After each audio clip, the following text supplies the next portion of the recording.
का है, ठीक है, इसके सिम्टम्स क्या है वो हमें पता होने चाहिए। आप लोग कभी चंडीगढ़ दिल्ली साइड भी जाते हैं तो वहाँ ज़्यादातर मलेरिया हो सकता है।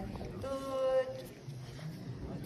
इसमें थोड़ा सा हिस्ट्री देखेंगे। पहले क्या होता था, अफ्रीकन कंट्रीज़ में ही ज़्यादातर मलेरिया होता था। लैटिन अमेरिका, अफ्रीकन जो एरियाज़ हैं उनमें ज़्यादा मलेरिया पाया जाता था। 2001 में वो लोग क्या करते थे, उन्होंने अफ्रीका मलेरिया डे सेलिब्रेट करना शुरू किया, जिसमें वो लोगों को जागरूक करते थे।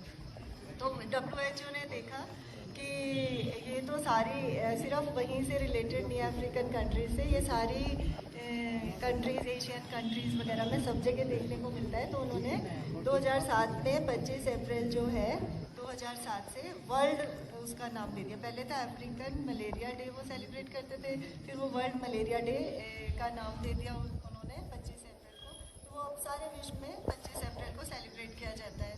तो इसमें हम देखेंगे कि ये कैसे फैलता है क्या चीज़ के। आप सबने सुना होगा कोई भी बुखार जो है वो मलेरिया हो सकता है। तेज कंपकपी के साथ बुखार आता है, बहुत ठंड लगती है उसमें। तो मेन इसमें यह है कि जो भी ऐसा कोई आपको मिलता है नज़दीक में या किसी को भी हो तो आप उसको हॉस्पिटल भेज सकते हैं। इसका मलेरिया की खून की जांच होती है। ऐसे नहीं आप बता सकते कि इसको बुखार है तो इसको मलेरिया है, तो इसमें खून की जाँच करनी पड़ती है, उसी से पता लगता है कि मलेरिया है, ठीक है। तो इसमें हम कैसे इससे बचाव कैसे कर सकते हैं, ये इंपॉर्टेंट चीज़ है। वैसे तो शिमला में इतना ज़्यादा देखने को नहीं मिलता है, फिर भी आप लोगों को पता होना चाहिए। सबसे पहले तो ये है, जैसे नीचे लोग रात को मच्छरदानी लगा के सोते हैं, आपने देखा होगा टीवी में भी, है ना, ये हम मच्छरदानी लगा सकते हैं। फिर आपने ऐड भी देखी होगी, मॉस्किटो रिपेलेंट्स आते हैं, जैसे ओडोमास वगैरह होता है, वो बाजू में लोग लगा के, नीचे की बात कर रही हूँ, चंडीगढ़ दिल्ली साइड वो लगाते हैं ताकि मच्छर ना काटे। ऐड भी आती है, ठीक है। और क्या कर सकते हैं, जैसे यहाँ हमारे शिमला में टंकियाँ वगैरह है, कोई भी पानी का बर्तन है वो हमेशा ढका होना चाहिए ताकि कहीं भी पानी इकट्ठा ना हो, है ना। उसमें मच्छर पनप सकता है ना, जैसे टायर पड़े रहते हैं बाहर, घर के बाहर, उसमें भी पानी इकट्ठा नहीं होना चाहिए। गमलों में हम पानी डालते हैं उतना ही पानी डालें कि पानी इकट्ठा ना हो, ठीक है। फिर जैसे हैंड पम्प्स होते हैं, हैंड पम्प के आसपास वाला एरिया जो है वो सीमेंटेड होना चाहिए, नहीं तो वहाँ पानी इकट्ठा होता रहेगा जब भी हम पानी वहाँ से निकालते हैं। आपके घर के आसपास बिल्कुल सफाई होनी चाहिए, वहाँ की नालियाँ साफ़ सुथरी होनी चाहिए बिल्कुल, ताकि वहाँ भी पानी इकट्ठा ना हो। घर के आसपास के गड्ढे जो हैं वो, है ना, फिल्ड होने चाहिए, पानी इकट्ठा नहीं होना चाहिए वहाँ पर। आप लोग तो नहीं करेंगे ये काम, लेकिन आप लोग जागरूक तो कर सकते हैं दूसरों को। अपने घर के आसपास तो सफाई का ध्यान रख सकते हैं ना, अपने काउंसलर को बोल सकते हैं, पंचायत प्रधान को बोल सकते हैं, ठीक है, सबको बता सकते हैं। ये तो था हमारा मलेरिया, जो हम आज वर्ल्ड मलेरिया डे सेलिब्रेट कर रहे हैं ताकि सबको जागरूक किया जा सके इसके बारे में। दूसरा हमारा है world immunisation week. World immunisation week जो है, जो हम 24 से लेके 30 अप्रैल तक सेलिब्रेट करते हैं। इसमें क्या है, इम्यूनाइजेशन के बारे में आप लोगों को भी पता होगा। क्या होता है इम्यूनाइजेशन, हिंदी में क्या बोलेंगे इसको, टीकाकरण, है ना, वैक्सीनेशन जो होती है। तो ये बहुत इम्पॉर्टेंट चीज़ है। बच्चों का टीकाकरण होता है, दूसरा किसका होता है टीकाकरण, जैसे कोविड में हम तो सबने वैक्सीन लगाई है ना, कोविशील्ड सबने लगाई है, तो उसको टीकाकरण ही बोलते हैं। लेकिन वो तो कभी कभी आती है महामारी जब हम ऐसा करते हैं, लेकिन जो रूटीन में हमारा टीकाकरण होता है वो क्या है, हमारी इम्यूनाइजेशन, बच्चों की इम्यूनाइजेशन होती है। और एक किसकी इम्यूनाइजेशन होती है, बोलो, प्रेग्नेंट लेडी की होती है ना। अरे आप लोगों को सबको पता होना चाहिए ना, टीकाकरण होता है, बच्चों का टीकाकरण होता है, प्रेग्नेंट लेडी का टीकाकरण होता है। तो बच्चों का टीकाकरण जो है वो जैसे ही बच्चा जन्म लेता है वैसे ही शुरू हो जाता है। जिस दिन बच्चा जन्म लेगा उसी दिन हॉस्पिटल में उसे 3 तरह के वैक्सीन लग जाती है। एक तो 0 डोज होती है उसी दिन पोलियो की, ठीक है, सुना है ना, 2 बूंद जिंदगी की, वो 2 बूंद पिलाते हैं उसको, बच्चे को। दूसरा हेपेटाइटिस बी का इंजेक्शन लग जाता है 24 घंटे के अंदर अंदर, ठीक है। और एक और इंजेक्शन लगता है BCG का, जो हमें TB से बचाता है बच्चों को, ठीक है। आप सबको भी लगे हुए हैं ये इंजेक्शन। सबसे पहला टीकाकरण तो माँ का दूध होता है, वो तो बच्चे को 1 घंटे के अंदर अंदर पिला देना चाहिए। कोलोस्ट्रम होता है, उसमें बहुत सारी एंटीबॉडीज़ होती हैं जो बच्चे को हर बीमारी से, है ना, दस्त, निमोनिया, इनसे लड़ने की शक्ति देती है।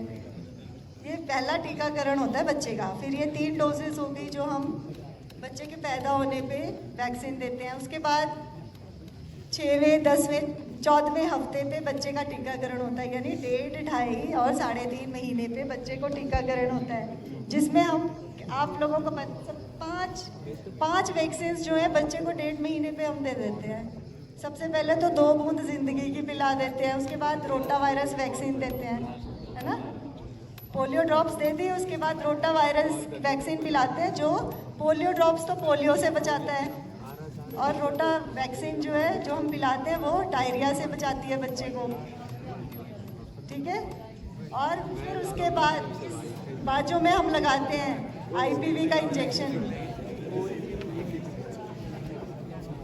अरे सुन लो, आपके काम की चीज़ है, आप ही के काम आएगी, हमने तो कर लिया है सब कुछ। ठीक है, बट आप लोगों को जानकारी होगी तो आप देख भी सकते हैं, वहाँ पर दूसरों को भी बता सकते हैं। साथ में आपके राइट बाजू में IPV का इंजेक्शन लगता है, वो भी पोलियो से बचाता है।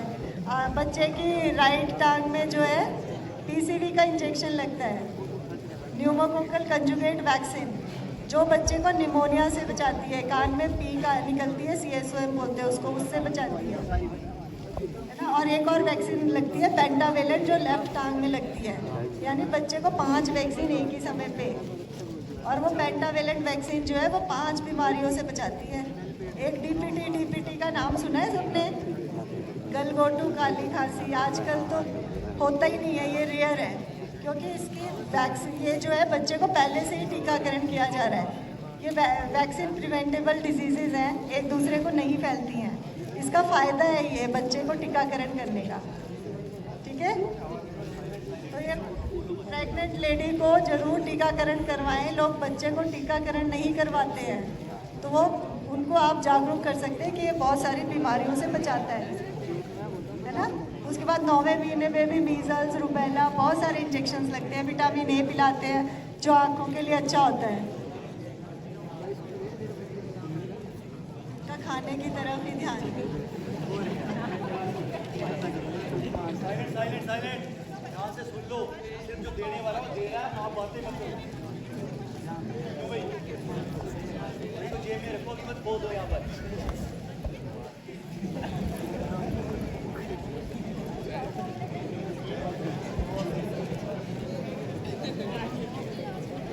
सबसे पहले तो टीबी जो है वो माइकोबैक्टीरियम ट्यूबरकुलोसिस, आप लोग 10+2 में भी पढ़ते होंगे, उससे होता है। और फैलता कैसे है? ड्रॉपलेट इन्फेक्शन से। तभी हम बोलते हैं कि एक दूसरे के मुंह के आगे खांसी नहीं करनी।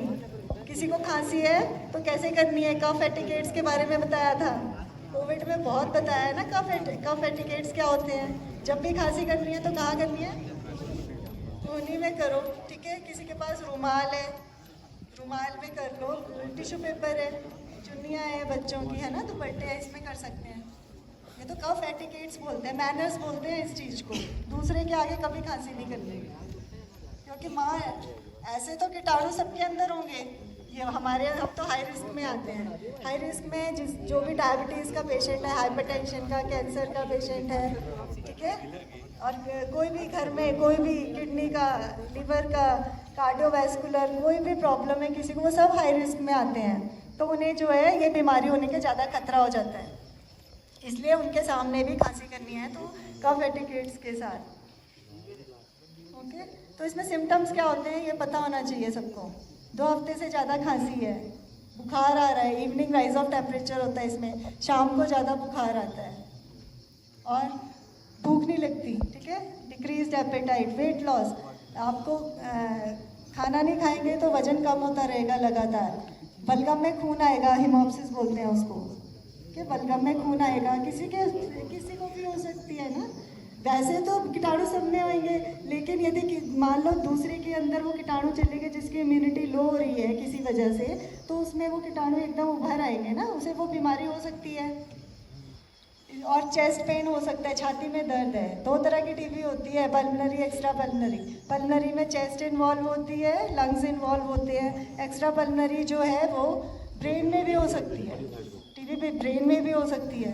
ठीक है, जॉइंट्स में हो सकती है, स्पाइन में हो सकती है, रीढ़ की हड्डी में हो सकती है। एब्डोमिनल टीबी सुना है, पेट में भी टीबी होती है, कई बार पानी भर जाता है तो पानी भी निकालते हैं वहाँ से, ये हो सकता है। ठीक है, तो कोई भी सिम्टम्स, जॉइंट पेन्स हो तो ऐसे नहीं रहना, हमेशा जांच करवाने ज़रूर जाना है। किसी के लिम्फ नोड्स बढ़ जाते हैं ना, लिम्फ नोड्स होते हैं, जैसे मान लो सर्वाइकल लिम्फ नोड्स हैं, यहाँ गले में किसी के लिम्फ नोड्स बढ़ गए हैं तो उसकी FNAC होती है, पानी निकालते हैं, उसको चेक करते हैं कि उसमें टीबी के कीटाणु तो नहीं है। ठीक है, और इसका पूरा ट्रीटमेंट है, पूरा इलाज होता है, सारा इलाज कॉन्फिडेंशियल रखा जाता है। 6 महीने तक जो है मेडिसिन खानी पड़ती है, किसी को 1.5 साल तक भी मेडिसिन खानी पड़ सकती है। ठीक है, इसमें एक निक्षय पोषण योजना चली हुई है, जो भी टीबी का पेशेंट होगा उसे 500 रुपये हर मंथ उसके अकाउंट में जाएंगे ताकि वो अच्छी न्यूट्रिशियस डाइट ले सके। एक निक्षय मित्र योजना भी है जिसमें कोई भी जैसे गांव के प्रधान वगैरह, कोई काउंसलर है या कोई NGO है, कोई भी है तो वो टीबी पेशेंट को सपोर्ट कर सकती है, आप लोग भी सपोर्ट कर सकते हैं, है ना।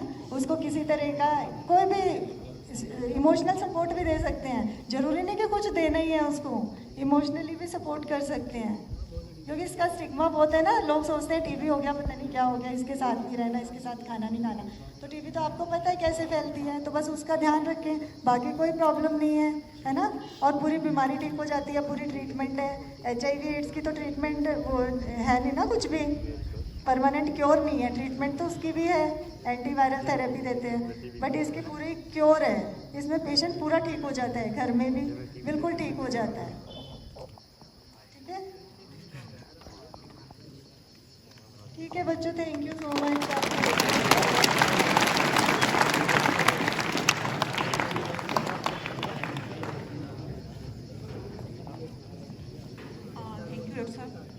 आप सभी ने सुना मलेरिया के बारे में, और किस चीज़ के बारे में सुना आपने? टीकाकरण के बारे में और टीबी के बारे में। ठीक है, आज हमारा जो उद्देश्य आपके पास उपस्थित होने का यही है कि जागरूकता फैलाना है, क्योंकि WHO हर साल इन डे को सेलिब्रेट करता है और हर एक जो डे होता है हर एक विषय के ऊपर डिपेंड करता है। जो मलेरिया का हमारा इस बार का जो थीम है वो है मलेरिया के खिलाफ जारी लड़ाई में तेजी लाना। जो मलेरिया डे है ना आज, इसका जो थीम है इस साल का वो क्या है? मलेरिया के खिलाफ जारी लड़ाई में तेजी करना। लड़ाई में तेजी कब होगा? जब हम सब लोग जागरूक होंगे।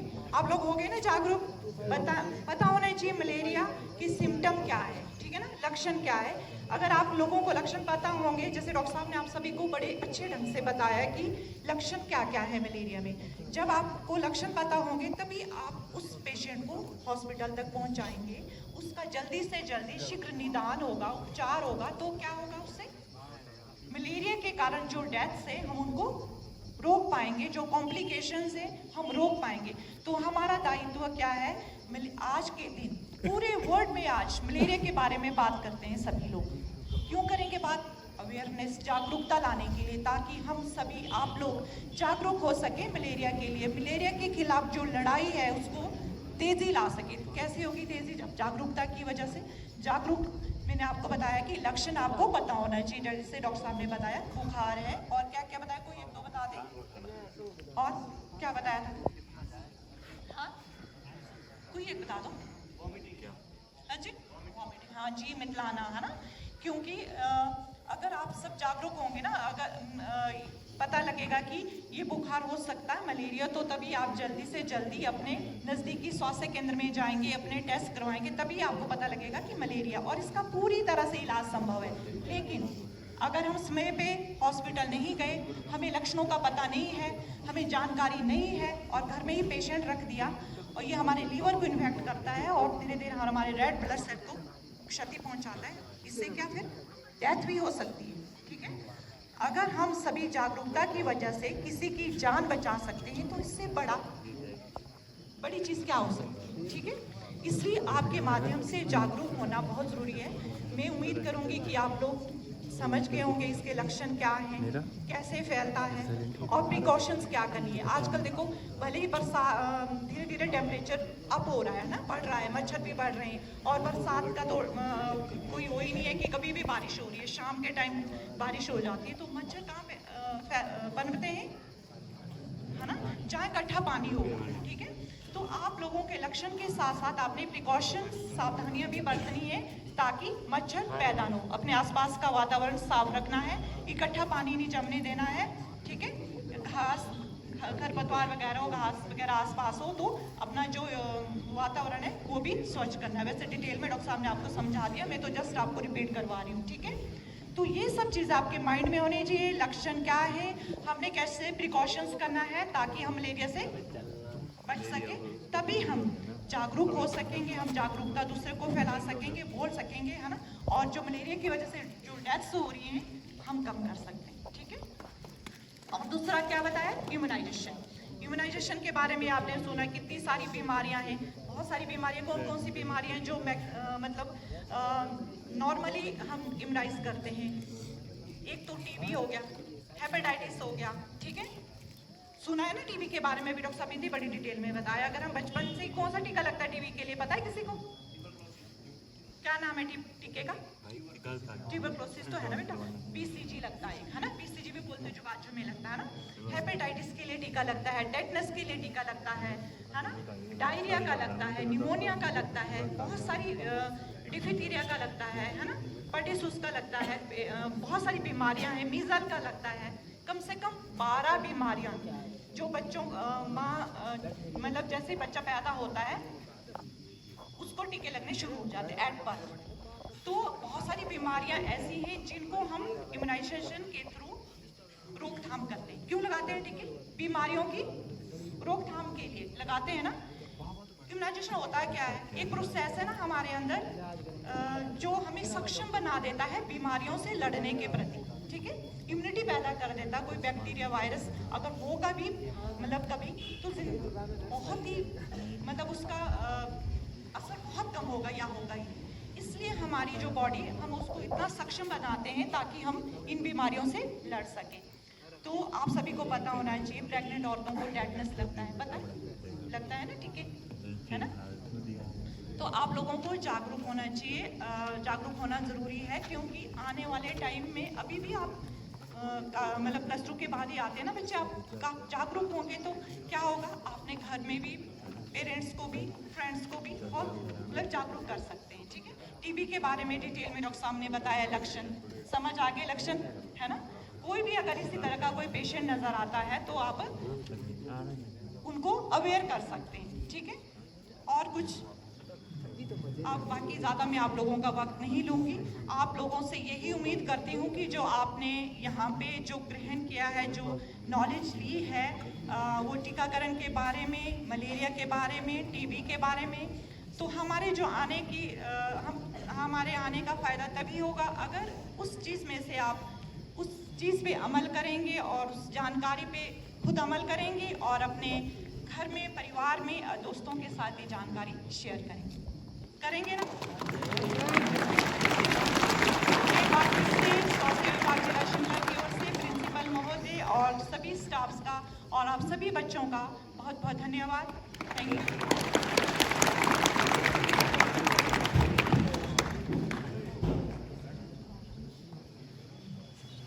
जैसा कि अभी आपने मलेरिया और जो टीकाकरण है, साथ ही टीबी, ट्यूबरकुलोसिस वगैरह, ये जो आप बीमारियां हैं इनके बारे में आपने जो डिटेल में जानकारी ली, इसके और डॉक्टर मधु मेहतान जी, मैं इनका बहुत बहुत धन्यवाद करता हूं। और इनके साथ आए हेल्थ डिपार्टमेंट से संजना जी और मीना जी, सभी का धन्यवाद करता हूं। और शायद जो जानकारी आपको दी वो आपने अमल में भी लाना है। और सबसे इम्पॉर्टेंट चीज़ इन्होंने क्या कहा कि आपके आसपास कैसा वातावरण होना चाहिए, साफ़ सुथरा। अगर सफाई रहेगी तो बीमारी भी कम रहेगी। तो इसी के साथ में आपका दोबारा